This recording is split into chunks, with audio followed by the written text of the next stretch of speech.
चंद्रवंशियों की गुफा में आज हर योद्धा अपने कबीले की रक्षा करने के लिए हथियार और कवच पहने मास्टर से जंग लड़ने को तैयार था। मास्टर ने बिना वक्त गवाए पुष्कर पर एक जलते हुए आग के गोले से प्रहार किया। पुष्कर ने भी खुद को बचाते हुए अपने भाले को तेजी से गोल घुमाया, जिससे निकलने वाली तेज हवाओं ने उस आग को मिटा दिया। मास्टर हैरान था कि तभी पुष्कर ने ध्वनि की गति से आगे बढ़कर मास्टर को चकमा देते हुए पीछे कूदा और पीछे से मास्टर के दिल को अपने भाले से चीर दिया। ये मंजर देखकर सारे चंद्रवंशी खुशी से झूमने लगे। पुष्कर ने दर्द से तड़प रहे मास्टर से कहा, मैंने कहा था ना मास्टर, यहां से तेरी लाश ही वापस जाएगी। पर तभी सबको चौंकाते हुए मास्टर हंसने लगा और देखते ही देखते उसका शरीर हवा में गायब हो गया।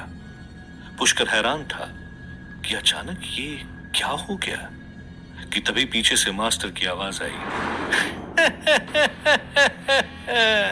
तुझे क्या लगा मैं इतना मूर्ख हूं कि अपने दुश्मन की ताकत का अंदाजा किए बिना ही उससे लड़ने चला आऊंगा। अब तक बाकी चंद्रवंशी समझ चुके थे कि पुष्कर ने जिस मास्टर को मारा वो सिर्फ उसका छलावा था। पुष्कर सहमते हुए जैसे ही पलटा, मास्टर ने अपनी तलवार से पुष्कर पर वार किया। पुष्कर इससे पहले खुद को बचा पाता, मास्टर की खूनी तलवार ने उसका बायां हाथ काट दिया था। इस वार के प्रभाव से पुष्कर कोसों दूर जा गिरा था। पुष्कर के हाथ से खून बहे जा रहा था। मास्टर जैसे ही पुष्कर की जान लेने आगे बढ़ा, कुछ चंद्रवंशी योद्धा पुष्कर की रक्षा करने कवच की तरह उसके आसपास खड़े हो गए और बाकी योद्धाओं ने मास्टर को चारों तरफ से घेर लिया था। मास्टर ने भी हंसते हुए कहा, ले ले ले ले ले बेचारे वफादार सिपाही अभी भी अपने राजा की जान बचाने में लगे हैं। तो ठीक है, मरो फिर। ये कहते हुए मास्टर ने मुस्कुराते हुए ताली बजाई, पर कुछ हुआ नहीं। हर चंद्रवंशी योद्धा देख रहा था कि आखिर मास्टर करना क्या चाहता है। मास्टर ने गुस्से में दोबारा ताली बजाई, पर फिर भी कुछ नहीं हुआ। मास्टर ने चंद्रवंशियों की तरफ देखते हुए कहा, ये मेरी सेना भी ना इतनी बार सिखाया था ताली बजाओ तो आ जाना, पर ये तुम लोगों की तरह बहादुर नहीं है ना। खैर रुको, मैं अभी बुलाता हूं उन्हें। मास्टर ने इस बार चीखते हुए ताली बजाई। अगर तुम लोग अंदर नहीं आए तो तुम सबको तेल की खौलती कढ़ाई में डाल दूंगा। मास्टर का यह ऐलान सुनते ही गुफा थर थर कांपने लगी थी। ऐसा लग रहा था कि मानो सैलाब आने वाला हो। और तभी चंद्रवंशियों ने देखा कि गुफा के रास्ते से हजारों चूहे दौड़ते हुए अंदर आ रहे हैं और उन सब के शरीर पर लगे हुए थे छोटे छोटे विस्फोटक बम। ये देखकर पुष्कर चिल्लाया, खुद को बचाओ। पुष्कर का आदेश सुनते ही सभी चंद्रवंशी योद्धा अपने अपने कवच की आड़ में छुप गए, पर वो छोटे चूहे गुफा के कोने कोने में घुसकर फटने लगे। इस भयानक त्रासदी के बीच हवा में उड़ रहा मास्टर सिर्फ हंसे जा रहा था। लेखा अपने कबीले की जंग में मदद करने के लिए रेगिस्तान की गर्म रेत पर बेतहाशा भागी जा रही थी। जैसे ही लेखा अपनी गुफा के पास पहुंची तो वहां का मंजर देखकर वो दंग रह गई। गुफा का नामो निशान मिट चुका था। कई चंद्रवंशी योद्धा रेगिस्तान पर खून से लथपथ पड़े हुए थे। किसी के दोनों हाथ नहीं थे तो किसी के पांव के चिथड़े उड़े हुए थे। लेखा ने कभी सपने में भी नहीं सोचा था कि उसके शक्तिशाली कबीले का ये हश्र होगा। कुछ चंद्रवंशी योद्धाओं की लाशों के बीच दर्द से तड़पते हुए पुष्कर पर लेखा की नजर गई। लेखा चिल्लाते हुए अपने पिता के पास पहुंची तो देखा कि उनका एक हाथ कटा हुआ था। लेखा ने नम आंखों से पूछा, पिताजी ये सब कैसे हुआ? पुष्कर बिना कुछ कहे लेखा के पीछे आसमां की तरफ एक टक देखे जा रहा था। लेखा ने भी पलट कर देखा तो आसमां में सूरज की रोशनी में काले बादलों से घिरा मास्टर हवा में उड़ रहा था। मास्टर ने पुष्कर की तरफ देखते हुए कहा, तेरी बेटी बहुत खूबसूरत है, बिल्कुल चांद की तरह चमकती हुई सुंदर। पुष्कर का भले ही एक हाथ कट चुका था, पर उसके इरादे अभी भी बुलंद थे। पुष्कर ने मास्टर को चिल्लाते हुए कहा, मास्टर, तू हम चंद्रवंशियों को हराना चाहता था ना? तो सुन, हम मर जाएंगे पर अपनी हार नहीं मानेंगे। लेखा अपने पिता की बातों में उनका दर्द साफ देख पा रही थी। लेखा ने बिना कुछ कहे अपना भाला उठाया और मास्टर की तरफ आगे बढ़ने लगी। पुष्कर ने चिल्लाते हुए लेखा को रोकने की बहुत कोशिश की, पर लेखा ने पलटकर पुष्कर से कहा, पिताजी, आपको हमेशा लगता था ना कि अगर आपका बेटा होता तो वो भी एक शूरवीर योद्धा बनता। आज इस मुश्किल घड़ी में आपको बेटे की कमी महसूस नहीं होने दूंगी। मास्टर लेखा की बहादुरी देखकर जोर जोर से हंसने लगा। उसने लेखा से कहा, चंद्रवंशी का राजा मेरा कुछ नहीं बिगाड़ पाया। उसके योद्धाओं को मैंने मच्छरों की तरह मसल दिया, और तू एक मामूली सी चंद्रवंशी लड़की मुझे हराने की बात कर रही है। लेखा ने कहा, लड़की को मामूली समझना ही तुम शैतानों की सबसे बड़ी भूल होती है। आज मैं एक चंद्रवंशी चांद के टुकड़े से मिली शक्तियों की आराधना करते हुए तुझ जैसे राक्षस का अंत करूंगी। ये कहते हुए लेखा मास्टर की तरफ आगे बढ़ी और उस पर अपने भाले की शक्तियों से वार करने लगी, पर मास्टर बस लेखा के वार से बचे जा रहा था और लेखा की बेबसी पर जोर जोर से हंसे जा रहा था। लेखा और मास्टर के युद्ध के बीच लेखा की मां सरिता जैसे तैसे पुष्कर के पास आई। अपने पति को इस हालत में देखकर उसके भी आंसू रुक नहीं रहे थे। पुष्कर ने सरिता से वचन लिया कि वो किसी भी हालत में ये चांद का टुकड़ा मास्टर के हाथों में नहीं जाने देगा। सरिता ने पुष्कर से वादा किया। पुष्कर ने एक हाथ से खुद को उठाते हुए सरिता से कहा, तुम सही थी। सालों पहले मैंने जो राहुल के माता पिता के साथ किया वो गलत था। मैंने उनके साथ गद्दारी की और राहुल के पिता को राजा के तख्त से हटाकर कबीले से बाहर निकाल दिया। इसकी सजा में बाकी कबीलों ने हम चंद्रवंशियों से नाता तोड़ लिया। आज मुझे पछतावा हो रहा है। अगर मेरे अंदर सत्ता को पाने का लालच नहीं होता तो आज हमारा कबीला एक होता और शायद मास्टर जैसे शैतान हिम्मत भी नहीं कर पाते हम चंद्रवंशियों से युद्ध करने की। वक्त आ गया है अपनी गलतियों का प्रायश्चित करने का। सरिता ने चौंकते हुए पूछा, नहीं पुष्कर, मैं जानती हूं तुम्हारे दिमाग में क्या चल रहा है। अगर तुमने उन शक्तियों का इस्तेमाल किया तो तुम्हारी जान भी जा सकती है। पुष्कर ने अपने भाले को उठाते हुए कहा, जिसकी बेटी निडरता से दुश्मनों से लड़ रही हो उस बाप का सर फक्र से ऊंचा हो जाता है। जब मेरी बेटी को अपनी जान की परवाह नहीं तो एक बाप के नाते मैं कैसे चुप बैठ सकता हूं। मास्टर लेखा के हर वार से बच रहा था। लेखा का गुस्सा बढ़ते जा रहा था। मास्टर ने उबासी लेते हुए कहा, बहुत टाइम पास कर लिया तेरे साथ, अब बस।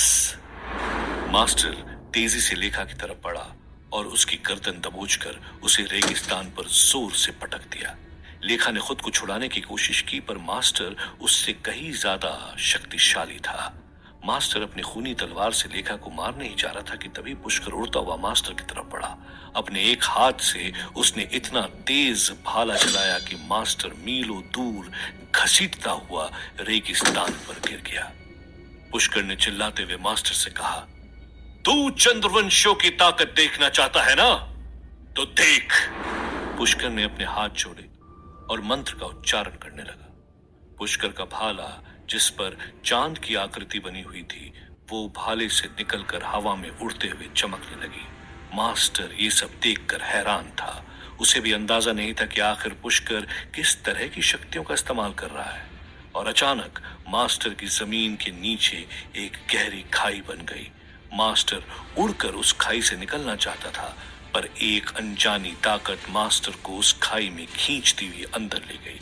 पुष्कर ने भी अपना भाला उठाकर उस खाई में छलांग लगा दी। ये सब देखकर लेखा चिल्लाई, नहीं पिताजी। पर तब तक देर हो चुकी थी। उस खाई के साथ मास्टर और पुष्कर दोनों गायब हो चुके थे। चंद्रवंशी उनके इतिहास और राहुल से उनके संबंध को जानने के लिए आर्यन आयशा को अपने घर ले आया था। आर्यन सीधे अपने घर के हॉल में बने विशाल पुस्तकालय की तरफ बढ़ा और वहां किसी पुस्तक को ढूंढने लगा। आयशा ने आर्यन से पूछा कि वो किस तरह की किताब ढूंढ रहा है, तो आर्यन ने कहा, हड़प्पन सभ्यता की एक खासियत थी, वो अपने समय की सबसे विकसित सभ्यता थी। फिर भी बड़े बड़े इतिहासकार और विद्वान ये नहीं समझ पाए कि आखिर वो सभ्यता अचानक से लुप्त कैसे हो गई। मुझे लगता है कि वो सभ्यता कभी लुप्त ही नहीं हुई, बल्कि छुप गई। अगर मुझे हड़प्पन सभ्यता के आखिरी दिनों की विस्तृत जानकारी मिल पाएगी तो हम किसी तरह उन चंद्रवंशियों के बारे में और जानकारी निकाल पाएंगे। आयशा ये सुनकर हैरान थी। उसने आर्यन से कहा, पर तुमने तो कहा था कि तुम्हें राहुल को बुलाने का तरीका पता है, और अब तुम इन किताबों में हमारा वक्त बर्बाद कर रहे हो। आर्यन आयशा पे चिल्लाना चाहता था, और अपने गुस्से को शांत करते हुए उसने आयशा से कहा, तुम घबराओ मत आयशा, हम राहुल को ढूंढ निकालेंगे। मुझे बस थोड़ा सा वक्त चाहिए। तुम सुबह से इतनी परेशान हो इसलिए ठीक से सोच नहीं पा रही हो। ऐसा करो, मेरे वॉशरूम में जाओ और जाकर ठंडे पानी से नहा लो, तुम्हें अच्छा लगेगा। आयशा का मन उतावला था। उसे राहुल के अलावा कुछ सूझ नहीं रहा था, पर आर्यन के बार बार मनाने पर अपना मन शांत करने के लिए आखिर आयशा नहाने आर्यन के वॉशरूम में चली गई। आयशा के जाते ही आर्यन ने नेट पर ढूंढा कि राहुल किस जेल से भागा है।